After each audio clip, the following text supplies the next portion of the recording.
જૂનાગઢમાં આવેલા દાતાર પર્વતક ઉપર જમિયલ શાહ પીરની ઉર્સની ભવ્ય ઉજવણી કરવામાં આવી હતી। આ ઉર્સ દરમિયાન હિન્દુ મુસ્લિમ કોમી એકતા જોવા મળે છે। દરેક સમાજના લોકો મેળામાં દૂર દૂરથી માનતા અને આસ્થા સાથે અહીં આવે છે। અહીં દાતાર બાપુના અમૂલ્ય આભૂષણોના વર્ષમાં એકવાર દર્શન પણ કરે છે।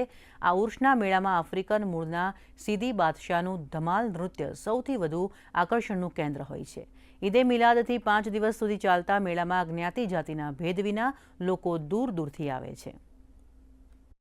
આ દાતાર માથે એમ કે ઉપર ડુંગર માથે પણ દાતાર છે અને નીચે પણ દાતાર, બેયનું ઉરુસ સાથે છે।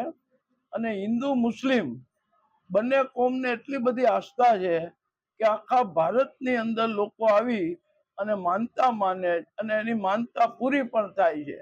અને જુનાગઢ માટે ગર્વની વાત છે કે આવા એમ કે જાગતા ઓલિયાઓ કહેવાય એવા દત્ત ને દાતારની જે ભૂમિ છે, એટલે અહીંયા કોઈ દિવસ જુનાગઢની અંદર કોમવાદ થતો નથી। દાતારની અંદર દર વર્ષે ચંદન વિધિનો કાર્યક્રમ થાય, ભગવાનના આભૂષણો એ બહાર નીકળે, એમને ચંદન વિધિ થાય, એમને ગંગાજળથી એમને સ્નાન કરી અને ભક્તો એમના દર્શન કરે અને એક શાંતિનો સંદેશ સમગ્ર રાજ્ય અને સમગ્ર દેશની અંદર એક ભાઈચારાનો ભાવનાવાળો આ એક તહેવાર છે।